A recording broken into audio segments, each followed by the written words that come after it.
Bayangin kita hanya rakyat biasa, kalau misalnya salah dikit langsung ditindak. Tapi kalau misalnya kita punya jabatan, kita masih bisa dipahami. Ini bukanlah teori, ini adalah keberanian untuk kita tetap bersikap waras terhadap keadilan yang kita hidup di tengah-tengah itu. Kita mulai video ini dengan kasus yang sekarang sedang ramai, Tom Lembong.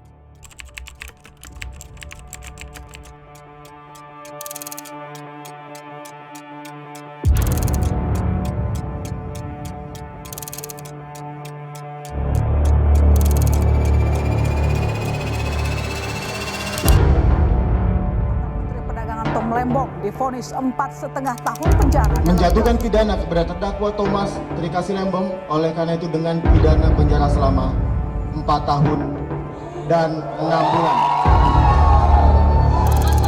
Putusan Tom Lembong ini salah. Mengikuti dengan akal sehat pasti akan kecewa.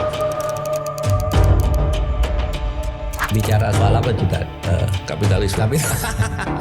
kapitalis. Itu juga saya terkejut itu.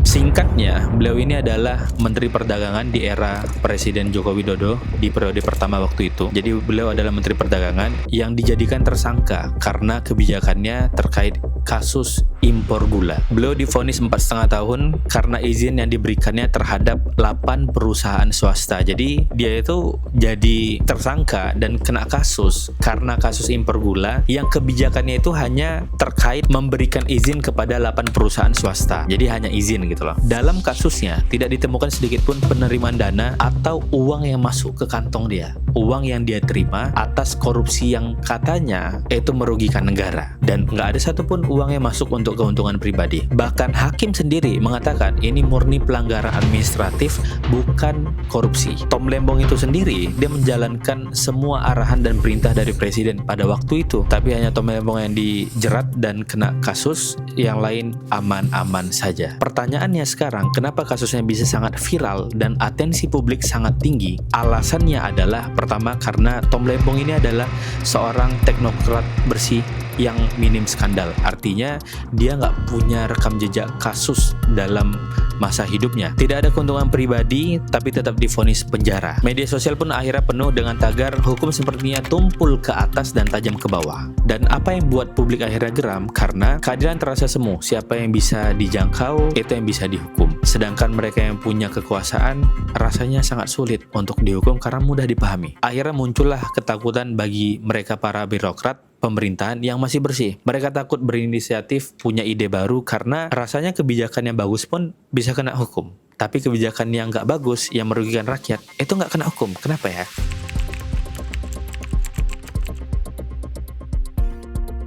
Ini adalah realita nyata, cepat ke yang lemah dan lambat ke yang kuat. Ada seorang nenek namanya Nenek Waliah, umur 57 tahun di Pekalongan. Dia ditahan karena mencuri 5 permen coklat yang divonis penjara dan masuk sel penjara meski niatnya cuma memberi kepada cucu yang saat itu dia tidak ada uang untuk belanja. Dan ada juga kasus sebaliknya, Harun Masiku. Dia ditetapkan sebagai tersangka terkait kasus suap sejak awal 2020, tapi hingga Juli saat ini 2025 beliau tak tertangkap, bahkan kasusnya kayak meredup gitu aja. Ada intervensi politik di dalamnya dan memperlambat proses penangkapan atau OTT. Bahkan KPK sendiri menyatakan lokasi keberadaan Harun Masiku itu sudah diketahui, namun penangkapannya yang tidak dilakukan. Dan banyak kasus lainnya yang ya kita warga Indonesia udah sama-sama tahu bagaimana negara kita yang tercinta ini berkaitan dengan keadilan itu seperti apa.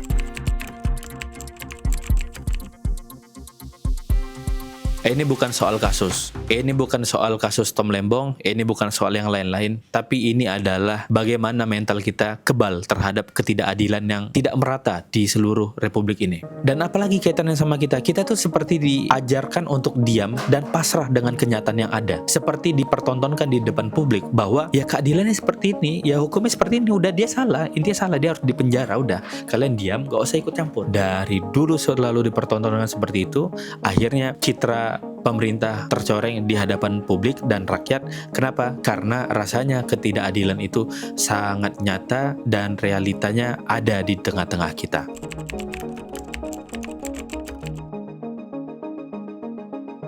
Satu, kalau sistem nggak berubah, maka kita bakal makin rusak dan gini terus. Kedua, rakyat nggak bakal percaya lagi dengan yang namanya keadilan, karena apapun yang dilakukan, kalau kita benar, kita bisa dijadikan tersangka, tapi kalau mereka yang salah, mereka masih tetap aman. Kenapa? Karena mereka punya.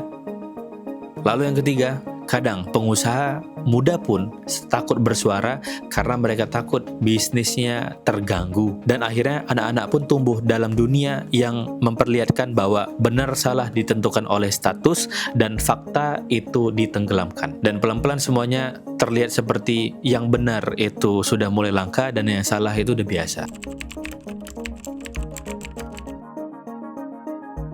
Satu, yang kita bisa lakukan adalah jangan diam. Sedikit yang bisa kalian lakukan di sosial media itu bisa membantu ketidakadilan yang ada di negara ini. Kalian nonton video ini adalah salah satu bagian dari kalian peduli terhadap ketidakadilan yang ada di negara ini. Kalian share, kalian berbagi info, kalian ikut serta dalam kasus-kasus yang seperti yang merugikan negara.